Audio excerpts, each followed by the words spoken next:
And here's a live look right now from South Padre Island at Beach Park at Isla Blanca. The camera is showing the Gulf of Mexico there with the sun about to rise in the next few minutes. There will be a high rip current risk for today, so keep that in mind if you are heading out along our coastal areas there.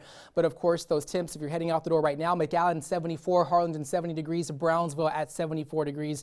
We're starting off mostly clear. It's a look from the NBC 23 Far Bureau. Some increasing activity out on the expressway there. As far as your dog walk forecast, expect those temps to continue warming up into the low 80s for this morning, and we could see some patchy fog in some locations. However, it's going to be very humid for today, so when you factor in that heat index, that humidity, the heat index is going to feel like the temperatures are going to be in the hundreds. So we are back to those summer-like conditions here across the valley. So keep that in mind. Practice those heat safety measures.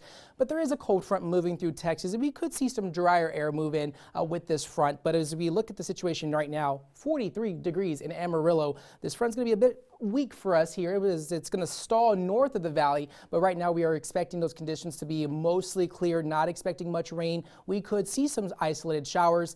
That cold front definitely steering Tropical Storm Carl south of us there. So winds right now at 50 miles an hour, gusts at 65 miles an hour. You're able to see a lot of activity out in the middle of the Gulf of Mexico there. It is stationary right now, but we are expecting that system to not pose a threat to the valley or Texas, as that cold front is going to send that system southward into Veracruz, Mexico as a tropical storm. So all the rain that's associated with Carl staying well away from us, and that's the good news there. It's just bringing in a lot of humidity and that tropical moisture that's going to give us those very hot heat indices this afternoon. For the rest of the work week, of course, we have cold front number one, very weak, highs in the 90s, lows in the 70s. As we head into the weekend, we're going to see mostly sunny conditions and quiet conditions. We're still going to be warm and muggy for Saturday and Sunday, but then Monday afternoon into Tuesday is when we're going to see things get a bit active in terms of widespread rain with our next stronger cold front that's going to be moving through. And I have to say that this is going to be the first official strong fall cold front for Texas.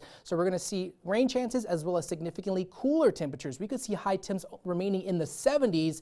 However, overnight lows remaining in the 60s in those overnight hours. So I'd say it's not going to be cold enough for jacket weather. As we look at the future dew point, we're just still going to be very humid and muggy for the next few hours there. So definitely take that in mind. It's going to contribute to very hot conditions this afternoon.